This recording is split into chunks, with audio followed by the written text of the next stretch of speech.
Tere armsad vaatajad ja kuulajad.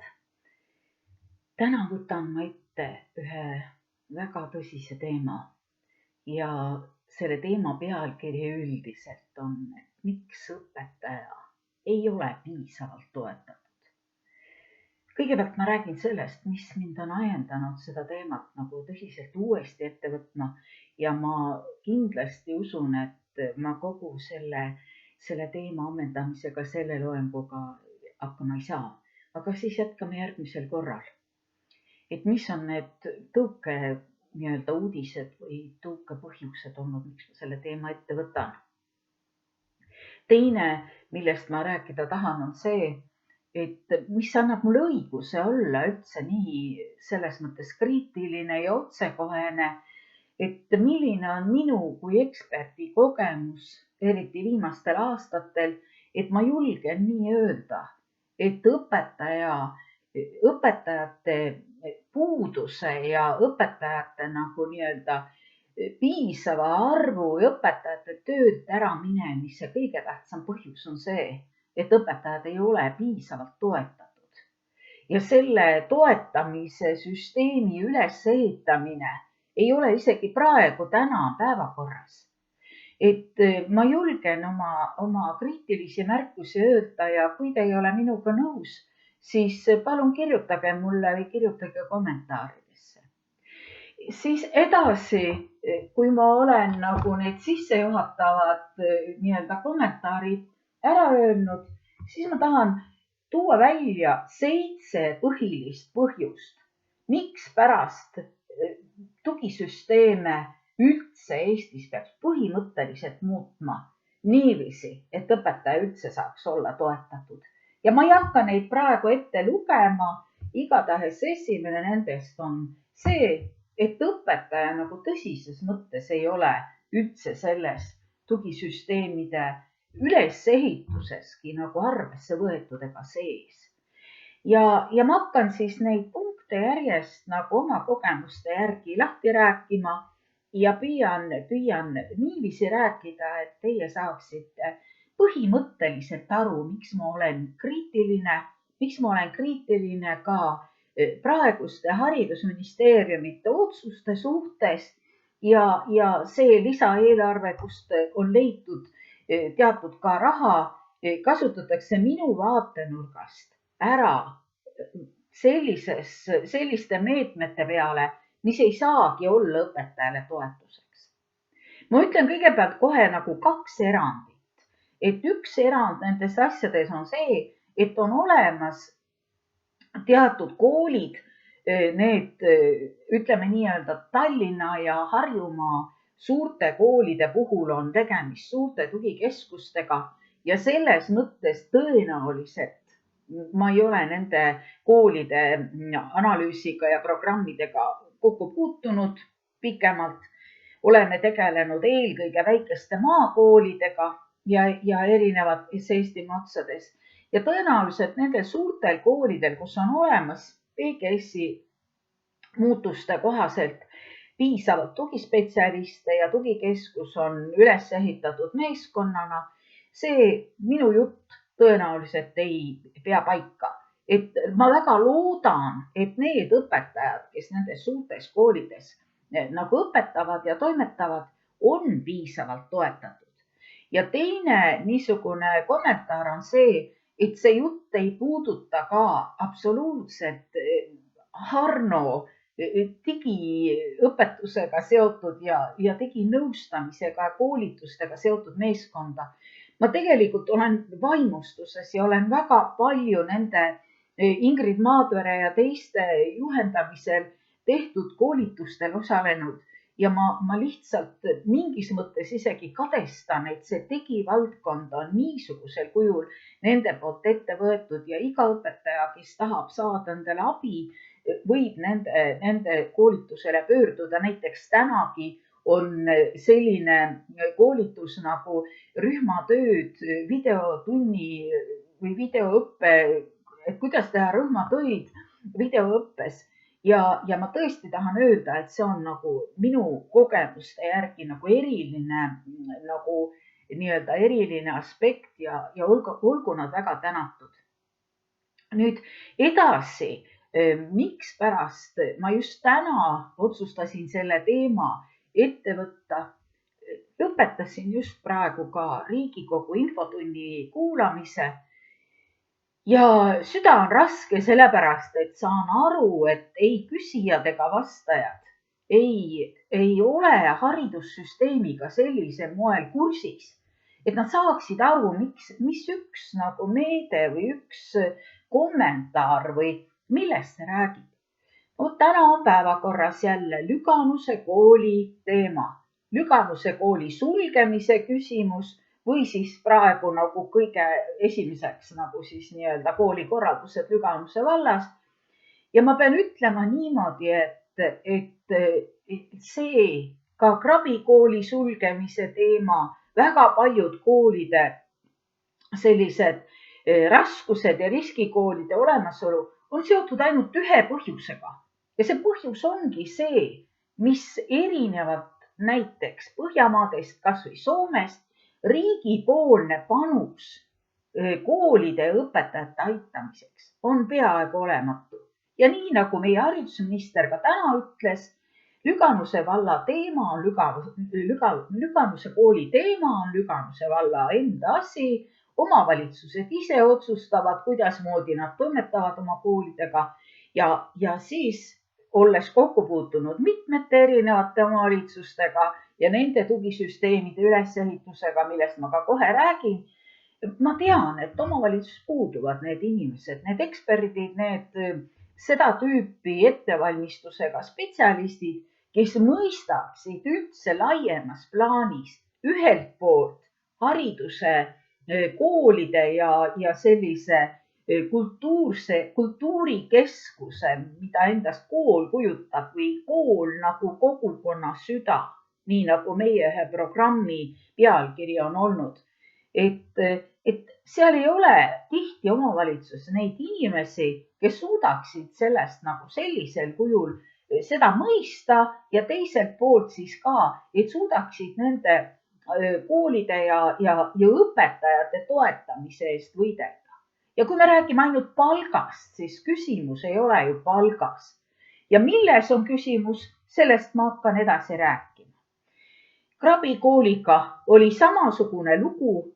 Ma isiklikult olen kunagi varem aastaid tagasi Krabi koolis olnud ka töönõustajana kohal ja ma ju tean, missuguses olukorras see Krabi kool ei ole ainus erivajadustega laste kool, kus ma olen käinud nõustamas või mingeid programme, projekte teinud.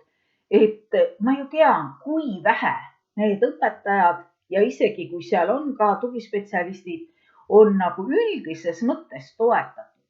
Ja jälle küsimus on selles, õpetajad tõstavad käed ülesse, tugispetsialistid tõstavad käed ülesse ja ei jäägi muud üle, kui lihtsalt see kool nagu siis kinni panna. Selle asemel, et riigipoolselt rakendada niisuguseid nii summasid kui ka õpetajaid ja tugispetsialiste kaasavaid programme, kus töötatakse välja õpetajat toetavad vajalikud teemad.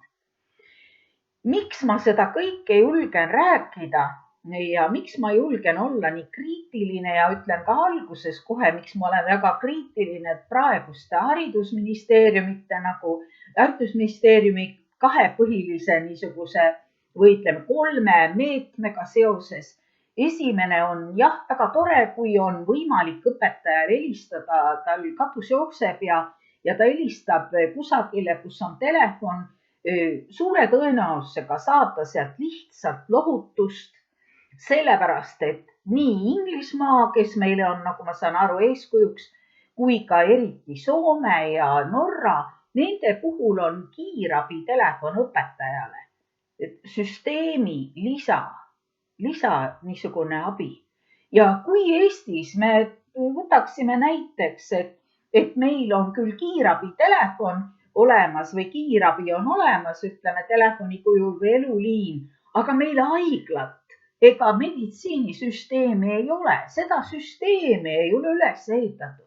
kus tegelikult siis õpetajad nagu päriselt abi saavad, siis see telefon võib olla, see isegi ei ole kosmeetika, vaid suure tõenäosusega on see siis ka nii, nagu Harno haridustehnoloogid on öelnud, et nemad on ka sisse seadnud nagu võimaluse küsida nõu koolidel ja eelmise aasta tõenäoliselt siis kevade perioodi ei mäleta, ütlesid nad, et seal on 5 kooli võtnud Harnoga ühendust, et haridustehnoloogilist nagu nõu ja abi saada. Nii et ka see õpetajate kriisiabi telefon ei ole võimalik, et ta toob õpetajatele suurt tuge, kui alussüsteem puudub. Ja kohe ma hakkan rääkima, mispärast ma nii arvan, et alussüsteem puudub. Teine niisugune nii-öelda meede, mis on samamoodi, ei ole võimalik, et õpetajat toetab, puudutab nüüd supervisiooni, kasutamata üldse sõna töönõustamine, vaid olles supervisiooni suhtes mitte ainult ise nagu selle teemaga kokku puutunud, vaid spetsiaalselt Signe Veso ja Kaupo Sauega rääkinud sellel teemal, kes on nüüd superviisorite ühingu juhid ja põhikoolitajad, et me peaksime välja arendama haridussüsteemi jaoks eraldi niisuguse töönõustamise ja superviisorite nagu koolituse paketi, siis nemad, lihtsalt see probleem on selles, et supervisioon sellisel kujul nagu üldises mõttes juhtumite analüüsi ja õpetajate isiksuse nagu toetamise mõttes, läbipõlemise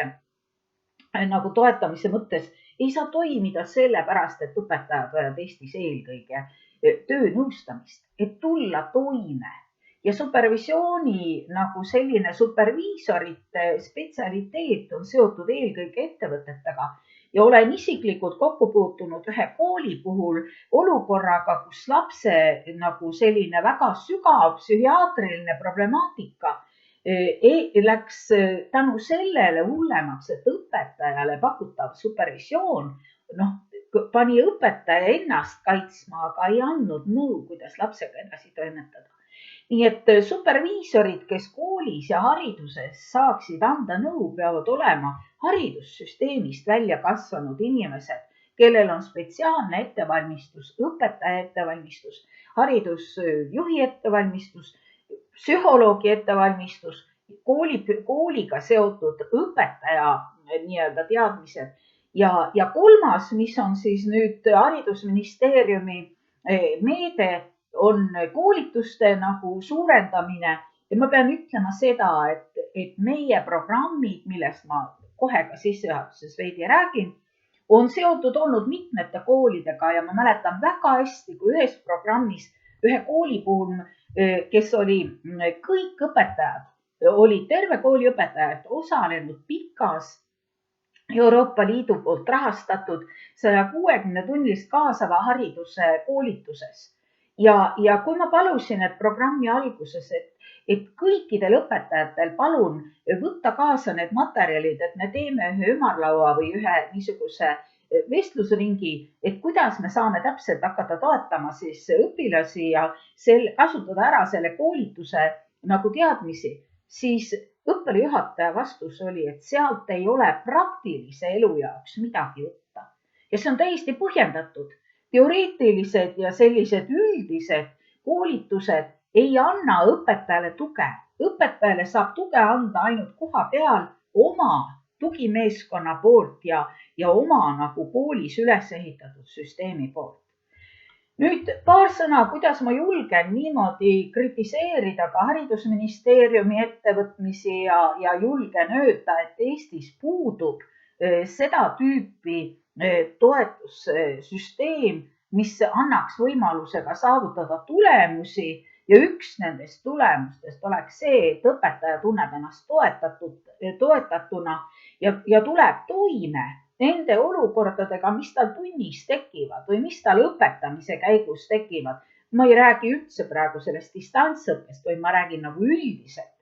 Ja see on nagu seotud sellega, et mitte ainult see, et ma näitan teile praegu lihtsalt korraks jälle ühte raamatut, mis on 89. aastal välja antud, aga see on Soome tugisüsteemide nagu selline muutus, tõeline muutus sellisest meditsiinilisest lähtekohast lähtuva teenustepõhise nii-öelda süsteemi muutus süsteemseks tegevusteks ja see pealkiri kirjeldab seda, kus me Eestis oleme nüüd, see on 89. aastal välja antud. meie Eestis oleme samas kohas, et meil ei ole seda muutust toimunud, selle pealkiri on kas õpilases on probleem. meie ütleme täna oma süsteemi ülesehitusega, tugisüsteemi ülesehitusega, et õpilases ja peres on probleem ja selle tõttu ei ole õpetajat vaja toetada ja ei toetata õpetajat, sest õpetaja ei ole süsteemis sees. see number 1 ongi see, et õpetaja ei ole praeguses tugisüsteemis ühe elemendina, ühe struktuuri elemendina sellisel kujul sees, nagu ta peaks olema, et ta saaks toetatud. Ja kuidas ma veel julgen öelda peale selle, et 2005. aastast ma olen teinud neid tugisüsteemi koolitusi koos Soome instituudiga ja kohandanud meie Eesti oludele Soome ja Norra ja teiste niisuguste põhialustega seotud tugisüsteemi kontseptsiooni, mida nüüd oleme tulevikuhariduse Pirni meeskonnas Margus Saksaga koos tutvustanud ja programmides kasutanud nii Viljandi päevakeskuse laste-perede osakonna nagu töö alusena ja nende programmis nõustamise alusena kui ka Saaremaa tugikeskuse, laste ja perede tugikeskuse kontseptsioonina, mille Saaremaa on siis saanud aasta tagasi enda tugikeskuse ülesehitamiseks ja mille nagu ühe alustala on väga ilusasti siis tugikeskuse juht Taaro Nursi nimetanud silla mudeliks. Et kui kaugel täna on sellest süsteemsest mudelist, mida nüüd meie Saaremaale ka pakkusime peale selles silla mudeli osa mõtte nagu kasutusele võetud, seda ma ei tea, aga ja kui kaugel on sild ehitatud ja kas see ühelt poolt siis silla otsas olemasolev see kooli tugimeeskonna mõte või olemasolu ja teiselt poolt siis tugikeskuse erialarühmade ja ekspertrühmade kompetentsuse nagu tugisilla teine ots, kuivõrd see üle silla käimine on Saaremaal toimunud, et ma lihtsalt ei ole kursis, aga tänu nendele programmidele olen ma saanud väga selge pildi, missugusel põhjusel Eestis see muutus, kus tugisüsteemis ka õpetaja saaks toetatud, on nii keeruline sisse viia, et need takistused ma olen saanud teada. Ja peale selle olen olnud, nagu ma olen enne rääkinud, seotud matemaatikadidaktika Soome Helsingi ülikooli didaktikutega ja selle koolitusega. Tänasel hetkel olen ma terve Lõuna- ja Kagu-Eesti väikekoolidele, õpetajatele saatnud ka oma videoloengute nagu nii-öelda teavitust. Ja tänu sellele olen ma näinud, et see pilt, mida mina teadsin praegu tugimeeskondade ja tugispetsialistide olemasolu kohta Eestis, millest on räägitud, et see pilt on veel hullem, on väga palju väikesi koole, kus on heal juhul üks eripedagoog või üks logopeed ja rohkem mingit tugimeeskonda ega tugisüsteeme ei ole. Ja see ei ole omavalitsuse teema, omavalitsus ei saa sellega nagu toimetada, sest neil ei ole selleks oskusteavet. See on riigi üldine lähenemine kogu sellele süsteemile, mis praegu eksisteerib, et see süsteem saaks muudetud teiseks. Ütlen veel ühe asja, ühe uudise, mida minu jaoks oli teadmata, aga Aktuaalses Kaameras koolipsühholoogide juhatuse liige ütles, et noored koolipsühholoogid peavad koolis vastu 2 aastat. Nii et see toe puudumine õpetajatele, mis annab õpetajatele nagu tõuke ära minna, sest nad on läbi põlenud ja nad ei soovi enam jätkata, olgu see isegi kui palk olekski suurem, siis seesama puudutab veel rohkem neid eripedagooge ja psühholooge, kes ongi koolis olemas ja selle Soome põhilise muudatuse taustaks või tagamaaks oligi see, miks see süsteemne muudatus Soomes tehti. Tõenäoliselt järgmisel korral ma räägin sellest pikemalt, mis selle sisu oli, et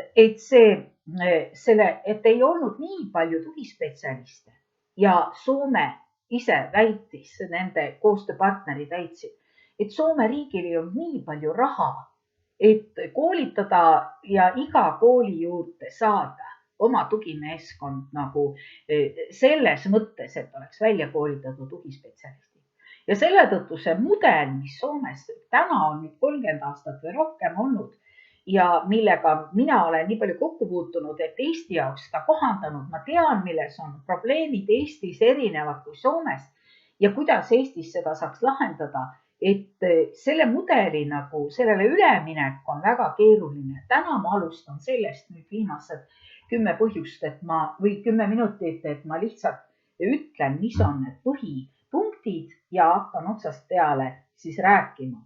Ütlesin juba, et õpetaja ei ole tugisüsteemis sees ja seda ma tõenäoliselt täna jõuan ka lahti rääkida. Teiseks, koolides ei ole olemas seda vastutavat meeskonda, tugimeeskonda, kuigi ei ole ka olemas piisavalt tugispetsialiste, aga ikkagi, kui oleks koolis juhtkonna poolt käskkirjaga moodustatud tugimeeskond, kes on vastutav erivajadustega õpilaste nagu toimetuleku ja vastutav ka nüüd õpetajate toetuse eest, siis sellisel juhul on vähemalt väljast võimalik inimesi, spetsialiste, eksperte kaasata kas virtuaalselt, et võtta, saaks nõu, oskusteavet see tugimeeskond, kuidas moodi toimetada. Nüüd edasi on väga suur põhjus, mis Eestis ka absoluutselt peale nüüd selle Harno teema, millest ma rääkisin, on väga vähe esindatud. See on nimelt didaktikute ja metoodilise toe olemasolu erinevatele õpetajatele.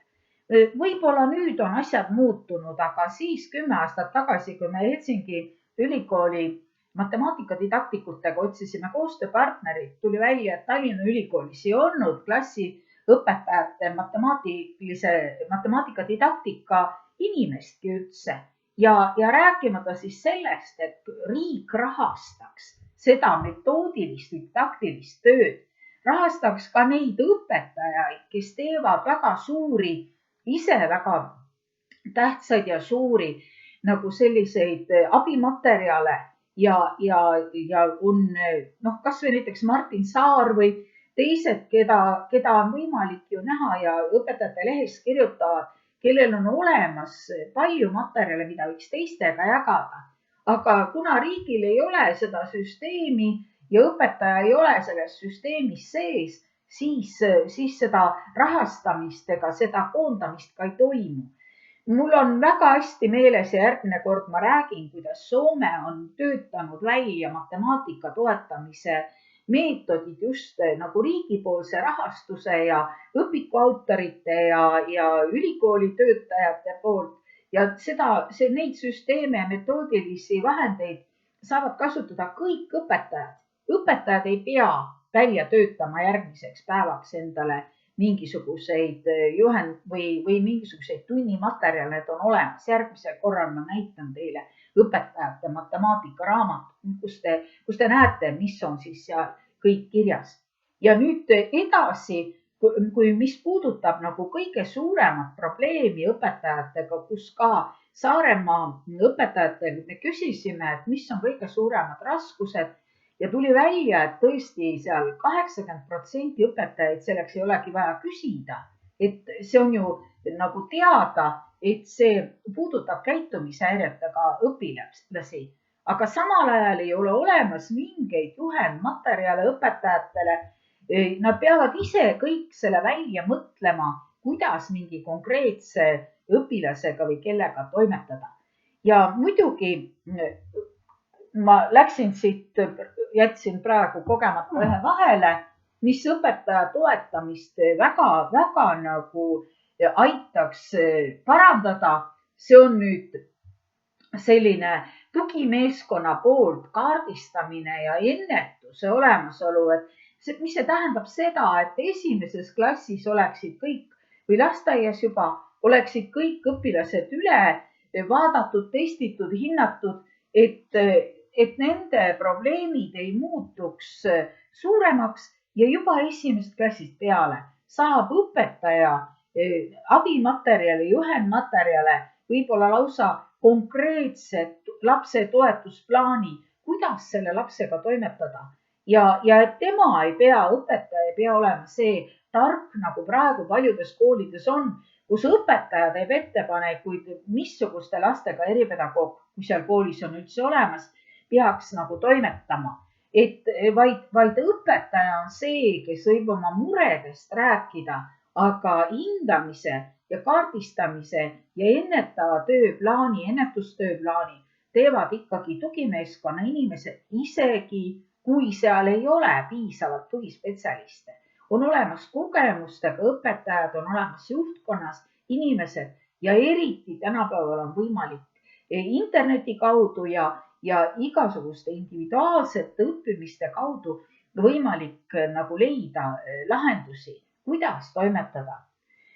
Nüüd juba ma ütlesin selle supervisiooni kohta, aga puudub ka seda tüüpi töönõustamine, kus koolipsühholoogide olemasolu korralgi on väga tihti nemad ühelt poolt nagu väga suure töö tõttu just vaimse tervise teemadega ja individuaalsete õpilaste nõustamisega ei jää lihtsalt aega ega ei ole ka teadmisi, kuidas õpetajat tunnis nõustada. Ja olen ise olnud vaadelnud kuskil viimase 3 aasta või ma ei võta praegu kokku nüüd varasemaid nii-öelda tunnivaatluse asju, aga viimastel aastatel olen vaadelnud kuskil 300-400 ainetundi meie programmide raames ja ma võin öelda seda, et õpetajale saab toeks olla ainult see inimene, kes oskab talle nõu anda mitte ainult psühholoogilise klassijuhtimise vaatenurgast ja käitumishäiretega õpilaste nagu toetamisest, vaid saab ka nõu anda metoodiliste võtete ja tunni psühholoogiliste aluspõhimõtetega seoses, et kuna väga vähesed koolipsühholoogid on sellise tee läbi käinud, et mina olen olnud algklasside õpetaja, õppinud seda matemaatikadidaktikat ja nii edasi, et siis koolipsühholoogidel ei ole aega ja eripedagoogidel samuti ei ole aega olla õpetajaga koos tunnis. Seda väga vähe ka rakendatakse, isegi kui on eripedagoog koolis olemas või koolipsühholoog, et õpetajaga koos siis analüüsida tema tundi ja anda temale töönõustamist. Mitte ei ole küsimus selles tänases Eestis, nii nagu muidugi rikkamates riikides on võimalik, et õpetaja on seal võib-olla aasta või 2, osaleb oma supervisioonis, individuaalses supervisioonis, riik maksab selle kõik kinni, aga Eestis ei ole see lahendus, sest Eestis on liiga palju õpetajaid, kes vajavad abi ja liiga palju õpetajaid, kellel on koolis lihtsalt SOS ja nende mõõt on täis, nende stressitase on ülenormaalse ja nad tunnevad, et nad ei suuda ja ei taha enam oma vanuses kogu selle viiruse ja kõige selle käitumishäiretega, laste probleemidega enam toimetada. Ja viimane, mida ma siis järgmine kord hakkan kõiki neid punkte lähemalt lahti rääkima, on see, et õpetajal ei ole ka abi ega tuge selles mõttes, et lapsevanematel ei ole kuhugi pöörduda. Ja kui me võtame nüüd väga paljud, kui ma toon jälle näiteks Saaremaa näite, kus tugikeskus peab nii-öelda aitama kuskil 40 haridusasutust, siis seal on õpilastega vanematel väga vähe kohti, kuhu pöörduda, arvestades seda, kui palju on probleeme ja nii teraapia teemad või näiteks laste psühhiaatri olemasolu on üksikud inimesed suurte piirkondade peale, näiteks sõidavad Pärnu lastepsühhiaater, sõidab kusagile teise Eestimaa otsa ja see on nagu üldine pilt, et ei ole kuskilt saada abi lapsevanematel, lastega seoses, peredega seoses. Ja kui ka nad käivad kusagil, näiteks Rajaleidjas, kellest me ka järgmine kord räägime, käivad seda testimistegevus või nõustamist saamas, siis õpetajani enamasti mingeid soovitusi ei jõua. Ja selle tõttu ma tahaksin nüüd väga rõhutada seda, et andke mulle andeks mu kriitiline lähenemine, aga minul on praegu nagu tunne, et keegi peab ütlema, et kuningas on alasti. Ja ma näen oma suure murega seda, et püütakse midagi muuta, aga see muutus, mida on Põhjamaades ja mujal tehtud õpetaja toetuseks, õpilase toetuseks, lapsevanema toetuseks, see muutus on meil siiani tegemata. Ja mina väga soovin, et õpetajad teie ka annaksite omapoolset tagasisidet, et ei saa niimoodi jätkata, kui teil ei ole tuge. Ja kui ei ole tuge koolis, ei ole tuge riigipoolselt, siis rahaga seda rasket tööd kinni maksta isegi praegu ei ole võimalik.